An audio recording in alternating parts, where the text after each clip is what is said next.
A pergunta que nós tivemos aí é o que seria um imbalance e como identificar um bom. Um imbalance seria nada mais ou menos do que uma ineficiência, um desequilíbrio do preço, no momento em que o preço ele se encontra aí desbalanceado. E esse desbalanço ele é realizado pelas grandes instituições.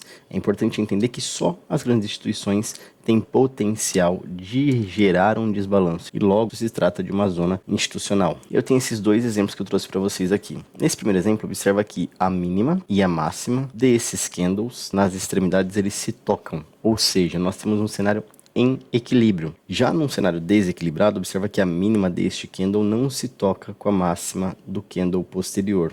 Essa vela do meio, ela se torna nosso imbalance. Por que isso é importante e como nós vamos identificar um bom? Na verdade, por se tratar de uma zona institucional, quando acontece um desequilíbrio, um imbalance, e posteriormente a gente tem uma quebra de estrutura, seja de um fundo ou de um topo, isso nos indica que essa região possivelmente é uma região de interesse e o preço poderá e tenderá a voltar para preencher esses níveis. Não é regra, tá? Mas geralmente o preço ele vai voltar para preencher pelo menos 50% do imbalance.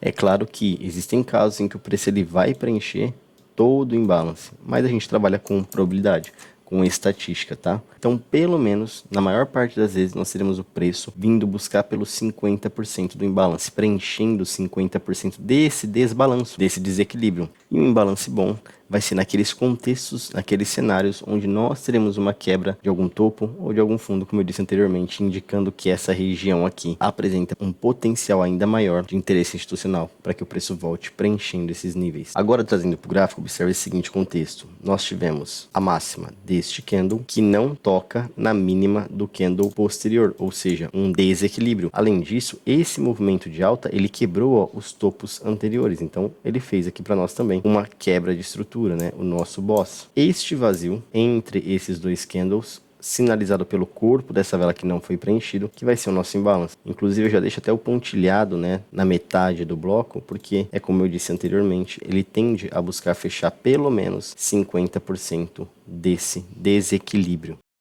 E observe que o preço, ó, ele vem, busca realmente pelos 50% do imbalance e depois, posteriormente, impulsiona aí novamente na sua movimentação de alta.